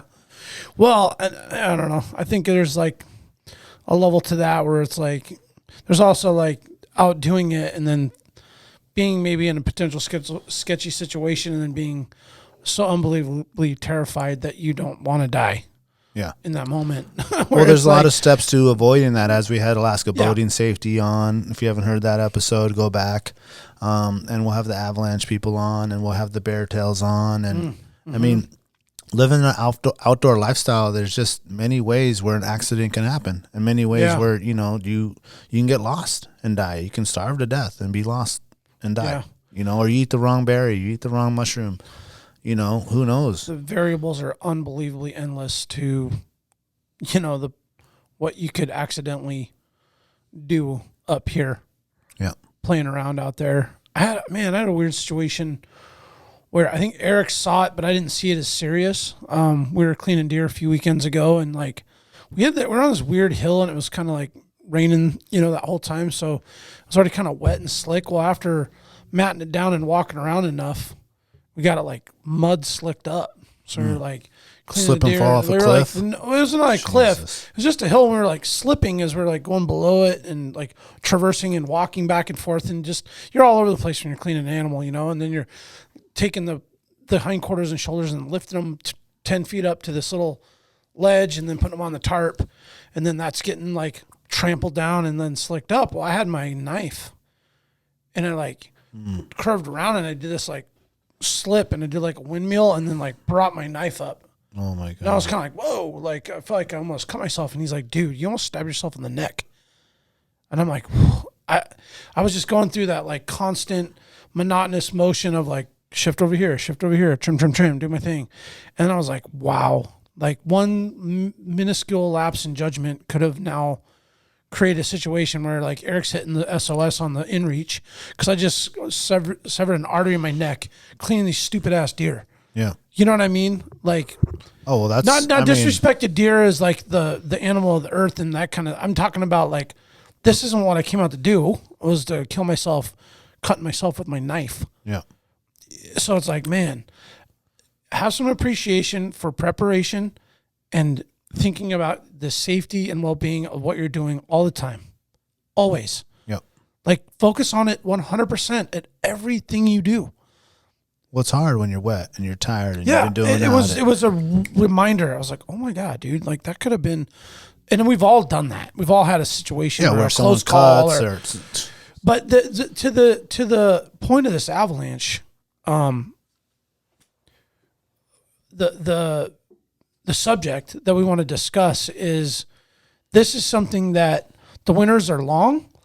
There's a lot of fun stuff to do, and a lot of it is in the mountains, and everybody should know something about this. So I think this is going to be a great eye-opener for me to listen to this and talk to a professional and hear about this and reflect on the losses that I've experienced because of it and hear some other stories. And maybe it's time now to look at getting trained, because I still want to go ride a snow machine again one day, and I'm not a skier or whatever, but I like to go spring bear hunting and do some stuff in the mountains. And that's, again, there's a lot of danger and there's a lot of exposure to this stuff where you maybe don't think you're actually getting yourself into danger because it's not snow machine or snowboarding or whatever in the mountains, but you're actually still going out into a spot where the snow's melting and it's unstable or whatever. And there's a lot of lessons and information to be learned from this topic. Yeah. There isn't, and I don't think you can ever know enough. Never. Never. There's always new technology, there's always new ways, and do you practice, trying to save someone or trying to find someone. So yeah, I'm excited about that. It's just an important topic. It might not be the full run and gun wet dog guy, but it's something that people need to know about. No, it's important, man, and it's just another emphasis on safety. And I guess as I'm getting older, I'm starting to appreciate the importance of safety more as we start taking our children out and doing stuff. Like, it's like the main thing I'm thinking about. I'm not even thinking about the harvest or what color I'm going to put on next. I'm like making sure my kids' life jackets are tight and everybody's warm when it's raining. And it's like, it's the number one thing, and it's easy to overlook. So, so that pretty much almost rounds out the end of the year. I'm going to quickly just go through a couple of names that have been thrown out to us as far as possible guests. Some of these people have already been spoken to, and it's not easy to schedule. It's not easy to schedule really us three alone, or just, and then to add another guest in there. It just, people are busy, and some of these people don't live in Anchorage. Shit comes up. And things happen. So just really, really quickly, some of these other people that we want to get on, that we've spoken to, or most of these people actually have already spoken to, and they've agreed to come on at some point. We got Nick from AK Mining and Diving. Oh, nice. Which is going to be really awesome. Tons to talk about there with them and that business and all that stuff. He's an OG too. We got Philip Vallejo, who is a Marine Scout sniper trainer. He was just featured actually on Stone Glacier's deal for his elk that he just got. Just a badass Alaskan dude, and all these people are from Alaska, as well. Mm-hmm. We got Nick Jans, who we want to bring on, author. Really cool stuff. Heather Wilson, which is a migratory bird biologist, for all the duck hunters and all these people that are hunting geese and all these things like that. I want to mention something too. You mentioned another lovely gal there that, look, we would love to have, we want guests on here all the time, but, we want to have more female presence in our podcast and our information and the content that we're providing. So I just want to get it out there that if you're interested in coming and talking to us, somebody, women and men, of course, but there are a lot of really badass gals out there 100%. That are doing stuff that I don't think a lot of people know about. And we want to know about them, and we want to learn about them. We want to meet them. We want to get them in here and talk about the cool stuff that they're doing. So if you got any pointers, you got anybody, maybe got somebody that, is too shy to reach out to us, but they're awesome, and you can, get us in touch with them. Yeah, make the connection, and we'll go from there. Yeah, I we want more badass gals coming out here and telling us about what they're about out there. Yep. So just wanted to make that really clear that. Holla. Yeah. Come on in. We're swanky up in here. We're swanky up in here. Thanks, Gina. Shout out to Gina. Oh, man. What a cool girl. I love that. Oh, hey, Radford called me today. Oh, Mike did? Yeah. Randy called me to tell me you guys should put in for that bison in Farewell. I'm like, oh, man, thanks, Mike. But me and Daniel partner on that every year. Yeah. we want one. Trust me. And he's like, oh, man. Oh, I just thought I'd let you know because it's an awesome hunt. I'm like, yeah, man. And anyway, he went on to say how much he enjoyed Gina's podcast. Oh, he did? Well, as an aviation professional. Oh, as a pilot. Yeah. He was like, oh, man, she is badass. I mean, she is, dude. And so you can just tell he's excited. Yeah. If you haven't listened to that, Gina's one, go back. I want to say it's 34. 34, Flying Swanky. 34, Flying Swanky. Gina, we can't pronounce your last name without it written. I'm not going to say I'm not going to even say it anymore. Yeah, Chugach. Thank you. Chugach. But Shively Chugach. She was badass. Yeah, really cool chick. She's doing it. She's doing it out here. Another badass that we want to get on, and I've been trying to holler at her for a while, but this girl is busy. Ashley Chaffin with Skidoo and Fox Racing, out of Valdez. Yeah. I know her from, she used to have one of my songs on one of her snow machine videos. Oh, really? Yeah. And her sister worked at one of the banks where I used to bank at, and just weirdly the connection came through one night, one day downtown, and it's like, oh, I know you. Oh, I used to, and then she like pulls out this video, and it's like my song on her video. It was pretty cool. So she wants to come on and talk about all that, but she's like big time booked up. She's booked up, dude. She's going riding in Canada. Well, she's like a pro rider and racer and stuff, right? So she's got probably a strict schedule to stick by, and she lives in Valdez, so it's not like she can just come to town. She's got a business down there too. Yeah, she got a coffee shop down there. Yeah. So definitely her. And sticking with the snow machine, we got Logan Wicken, and he's a Polaris team rider. We got Logan, Freestyle. freestyle, Yeah. different than the Iron Dog stuff. You know, yeah. more mountain riding, and he goes riding sometimes with Bootsy and my brother and these guys, or they meet up or whatever. I don't know. But Logan's a badass dude, man. And I've been kind of sharing some of his stories. He does rip. Some of his stories on our page and stuff like that. And so we want to bring in Logan. He is a new dad. Shout out to the dads out there. Congratulations, Logan. So, it's tough to get someone out there like that. But he's on the list to come in as well.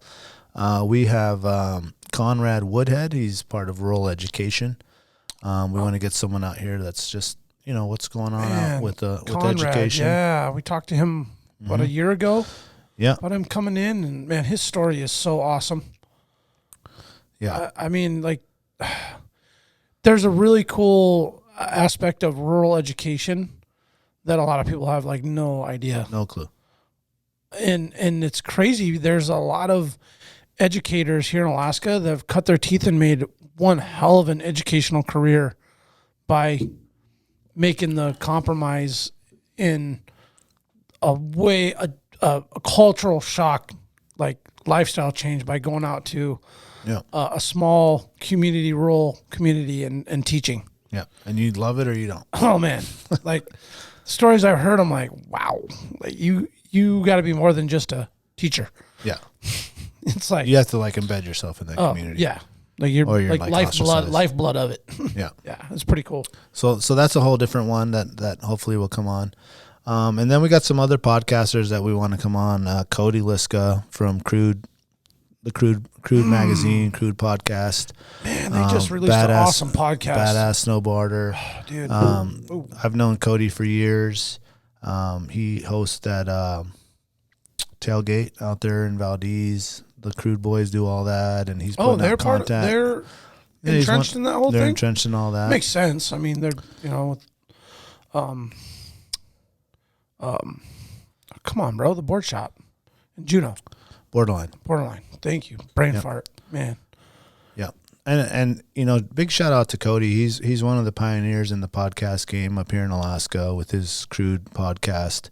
And he's also doing the chatter marks, I want to say, for the museum stuff. And he's helping out a lot of youth get their stuff going. And he's just, a badass young Alaskan that's out here doing it with Borderline and all those boys out there.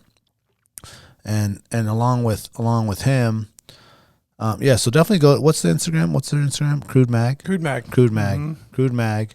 I don't know if they put out a magazine in a little bit. I'm sure that's a lot of work to do. Oh, he's got Jake on there. Yeah, nice. He does. Yeah, nice, badass. So if you're interested in another Alaska podcast, it's definitely Crude. Wasn't that the dopest video that Jake got? Yeah, that's sick. That shit is just glass, dude. That is so fucking awesome. One of the cooler videos he's made. It looks fake. I'm like, bro, it doesn't even look like you're flying. No. That is way cool. Everything's still. Sorry to rabbit hole there. That was just like, well done, sir. Well done, sir. And then along with that, I mean, you got to bring the legend, dude. Scott, his dad. Scott Liska. The OG? The OG boat captain, surfer dude, just original gangster, bro. Scott Liska. It doesn't get more Alaska gangster than Scott. Yeah, the first Crude podcast I heard the full historical breakdown of the whole Liska lineage and lineage, and man, all great these word, guys. lineage. Man, that family's fucking awesome, dude. That they're into it all, man. Yeah, man. Like I'm so envious of what they've done and like what they're about, and it sounds like they had like a lot of ups and downs and trials and tribulations and family. Yeah, and if you haven't heard that one, man, go to Crude's podcast. It's on Apple. It's on everything, and go to the one where he interviews his dad, which has got to be kind of weird to interview your dad. But it's very professional. It's very casual. It's so good, man. And I always said that. Whoa, that's weird. The timer went out.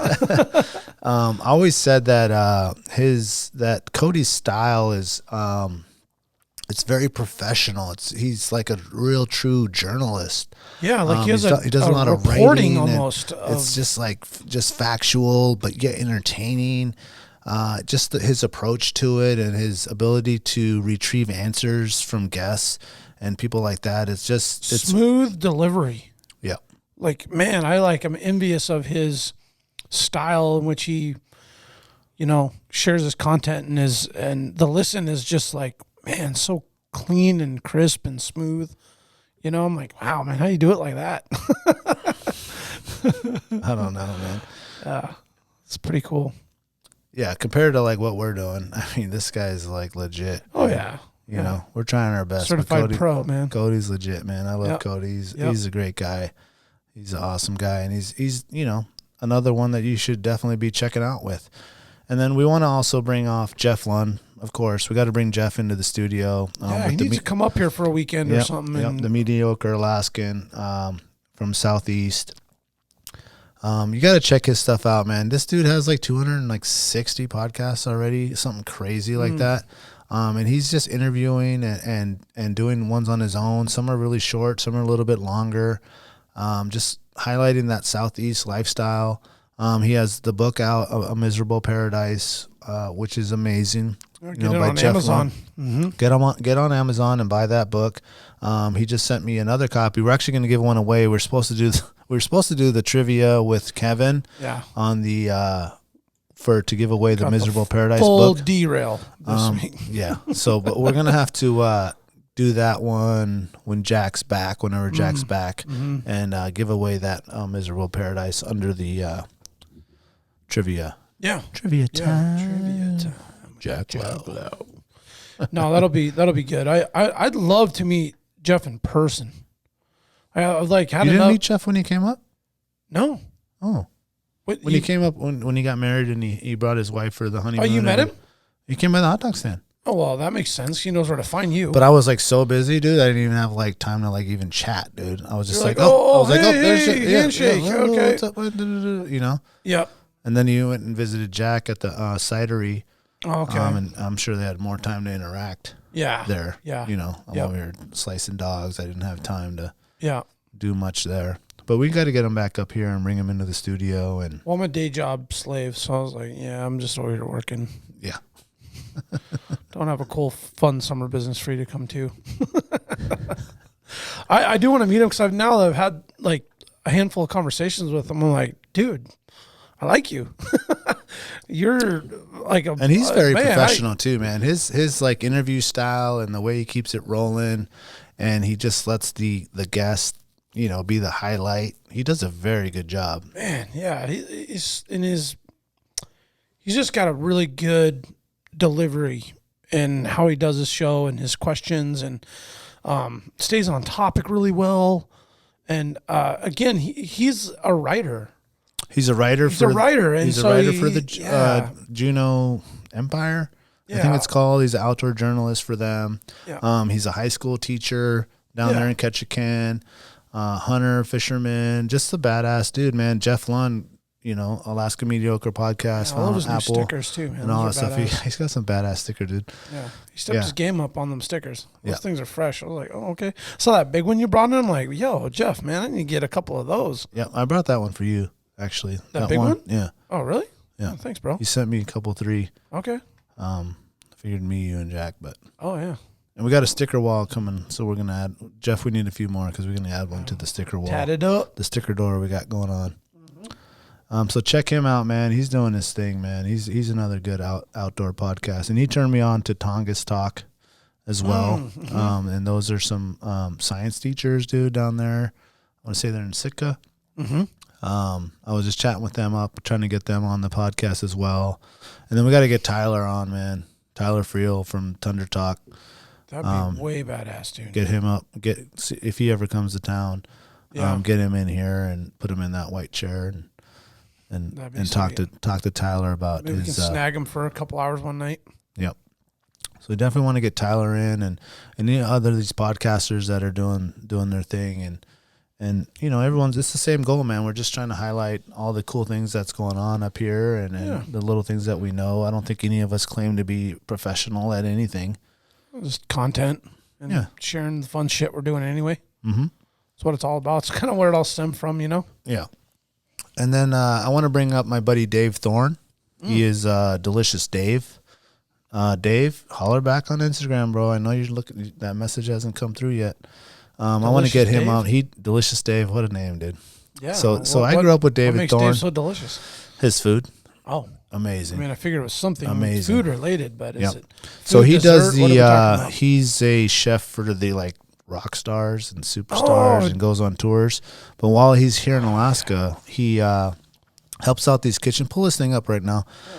Delicious Dave. He also is the main chef, I want to say, at what's that chalet? Yeah, that's what I was that's about like to in ask. the middle of this glacier area. That's that dude. Shout out to There he Adam is. Markham. Adam Markham, I guess, went up there and was helping out Dave while he was away on some other trip. And Dave's just a super laid back, super laid back dude, man.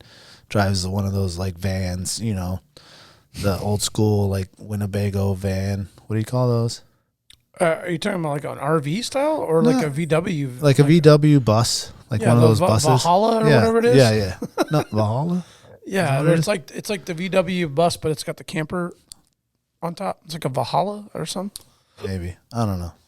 I don't know what that is. Anyway, there's a whole bus movement going on, and he's a part of it. And Dave drives one. Yeah, and he drives one.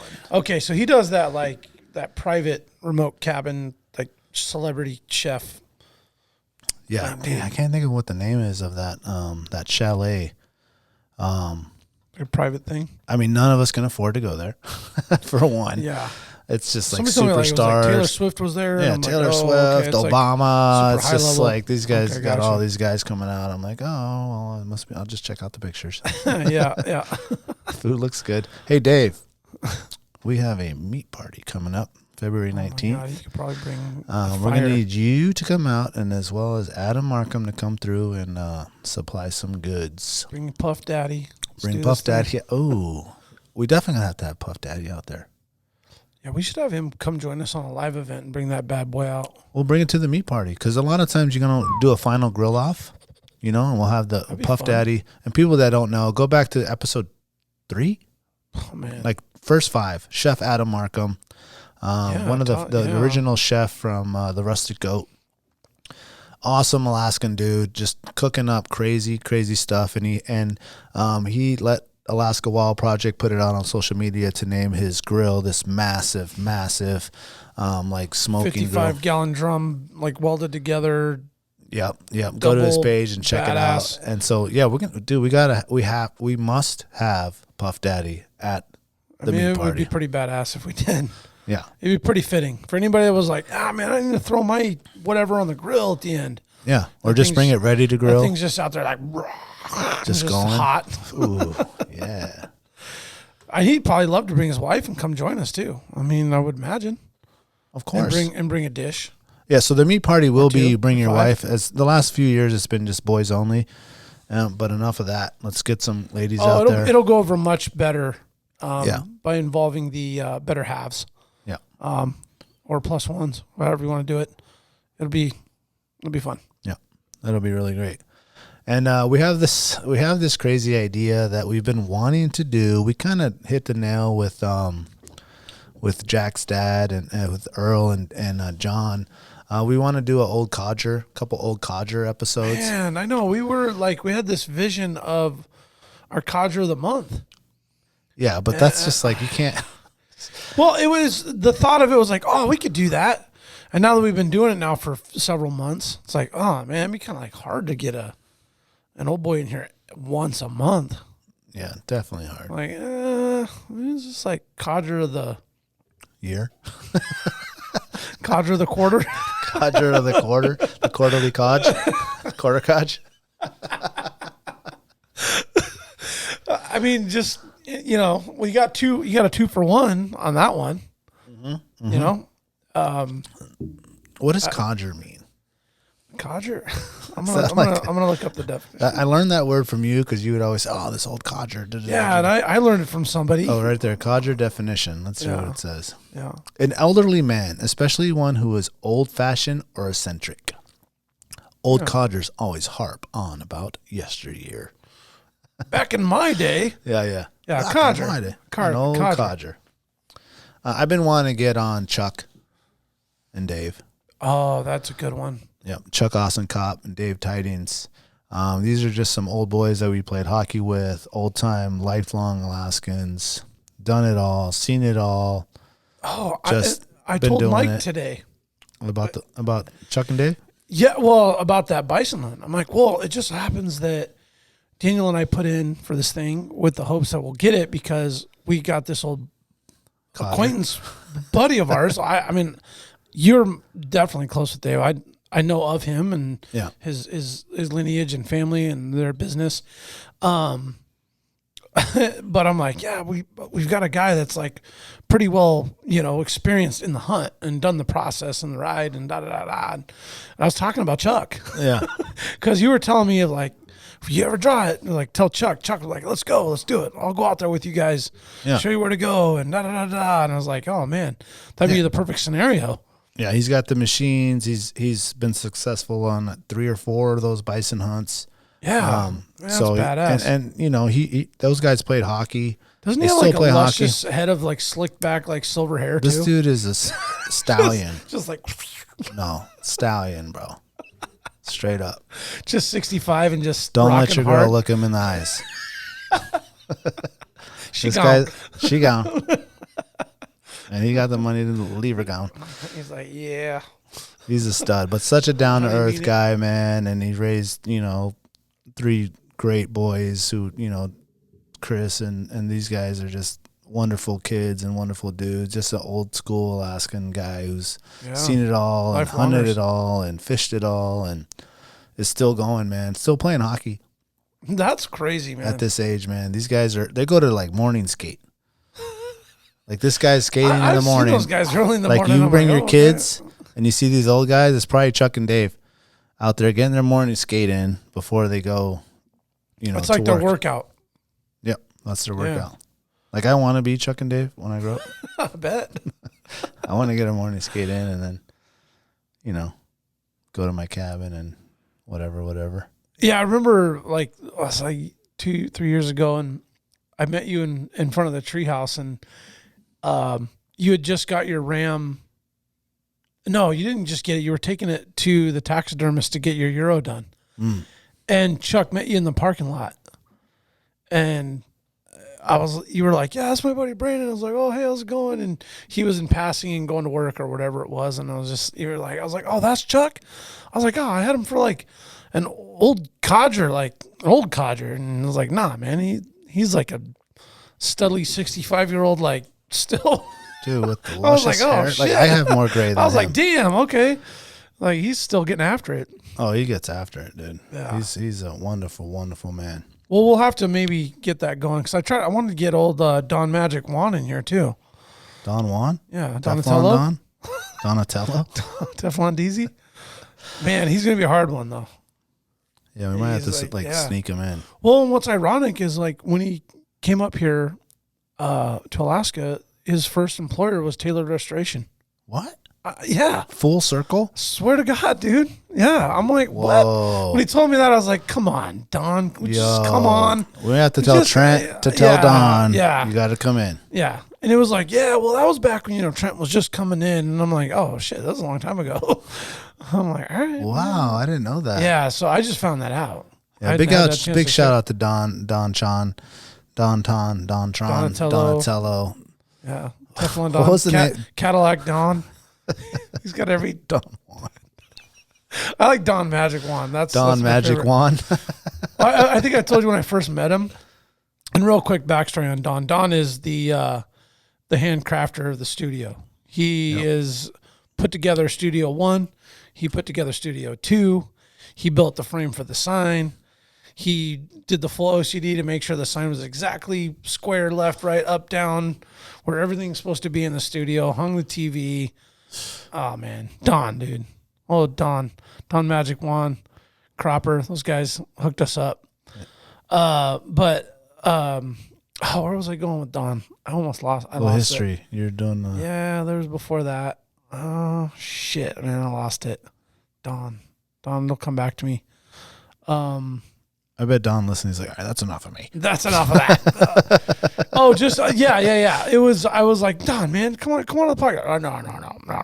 And then remember I tried to invite him for dinner, and he was like, no, I don't have to worry about that. I'm like, damn, man, can we do anything for you, Don? No. I go home at 5. Well, he's got a personal touch on our whole thing, man. He does, man. Yeah, and he likes it, and he's listened to it. He's always got something to say about it. Brandon, your podcasts are a little too long for me. You know, my bedtime's at 9. I was like, all right, Don, we'll look into that. They just kind of go a long way. So, well, that's pretty much rounds up just, what we got coming up. So any of these guys or any of these gals that you heard that we got coming, definitely throw us a question, or if you know a funny story about one of these people, like let us know so we can bring it up. And we're going to keep rolling with this thing, just like new guests, new people. And this is just the tip of the iceberg. There's several other guests and people, that we want to bring on. But it's a scheduling thing, People are busy. People have their seasons. We ever thought it was going to be. Yeah. I think the wintertime, though, is going to be really critical for us to capture some of these opportunities with guests, because I feel like winter's a little bit of a slower time and quieter time for a lot of folks. So hopefully we'll have some luck in getting some of them in. And, we've only had one recording on the phone with Jeff. I mean, there's still that opportunity too. Yeah. To do some of these podcasts. Yeah, there's some. We like to bring people in. But if anybody can come into the studio, that's going to be ideal. But I mean, we set this thing up. We got the accommodations. We've got dinner. We've got beverages. We've got tunes. I mean, we've got. We might need to put a cot over there in that corner in case someone gets a little tuned up. Spend the night here at the studio. Yeah, you stay here. Get right in the morning. It's not a bad idea, actually. Get the bunk bed. Oh, the bunk bed cot?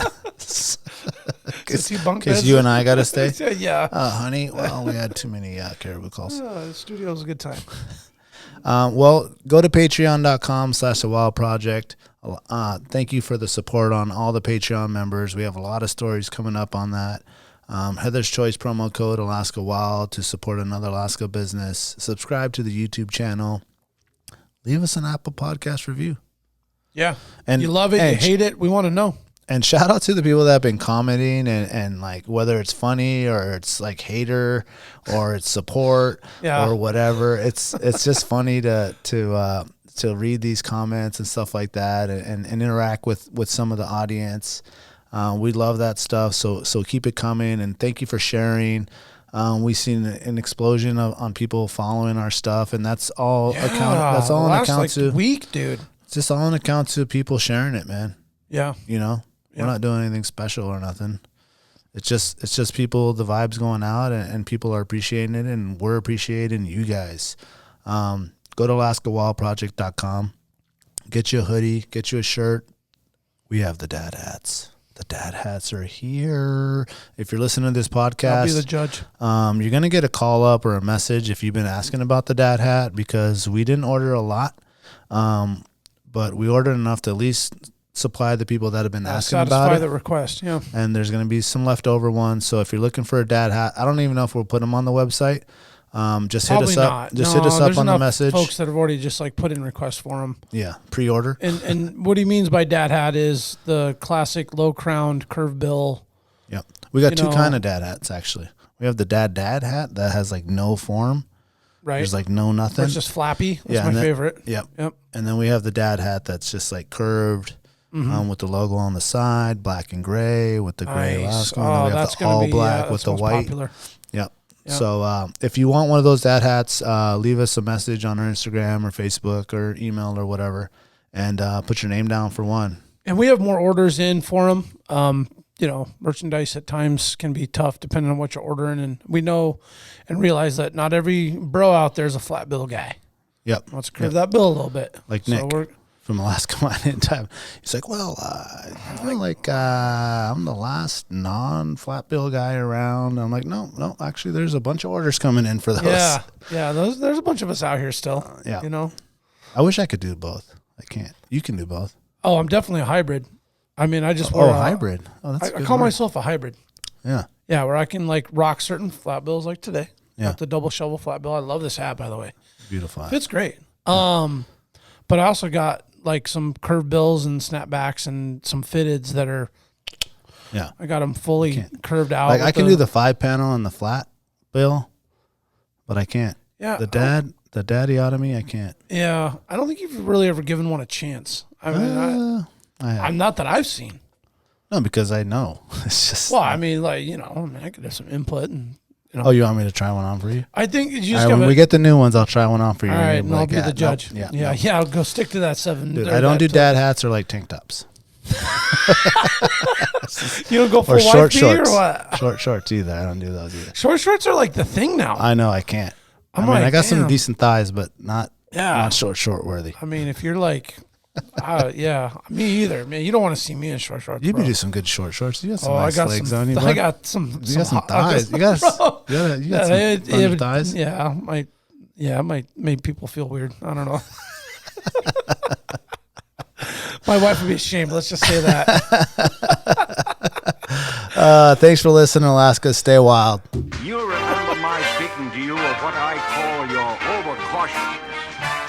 Are you not overcautious when you assume that you cannot do what the enemy is constantly doing? The Alaska Wild Project podcast is brought to you by the following sponsors. The Bait Shack, located on Ship Creek upstream of the bridge. Can't miss the bright red shack. They are the go-to fishing gear rental and guide service on Ship Creek. Tight lines and fish on. Come hook into the action with them. Hit them up at thebaitshackak.com.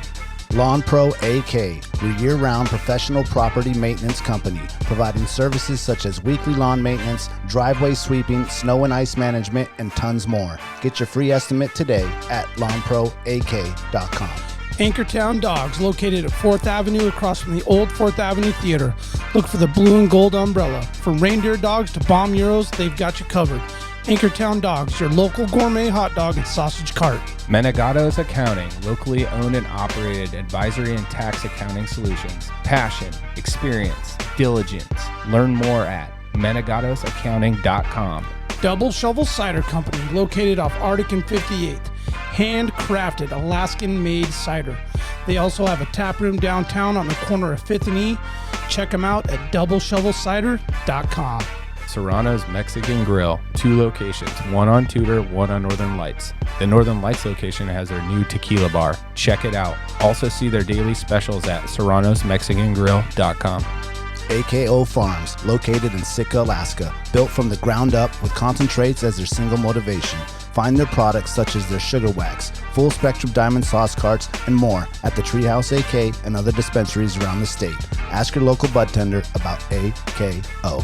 TheTreehouseAK.com, located at 341 Boniface Parkway. Your all-in-one cannabis and CBD store. Ask the bud tender what the strain of the day is to get your 10% off. The Treehouse, where the culture lives. Marijuana has intoxicating effects and may be habit-forming and addictive. Marijuana impairs concentration, coordination, and judgment. Do not operate a vehicle or machinery under the influence. There are health risks associated with consumption of marijuana, for the use of only by adults 21 and over. Keep out of the reach of children, and marijuana should not be used by women who are pregnant or breastfeeding. Tailored Restoration 24-hour emergency home services, helping Alaskans restore their dreams since 1972. Services include fire, water, mold, post-emergency cleaning, repair, and remodeling. Give them a call in Anchorage, Eagle River, Matsu, or Fairbanks. Hit them up at tailoredrestorationalaska.com.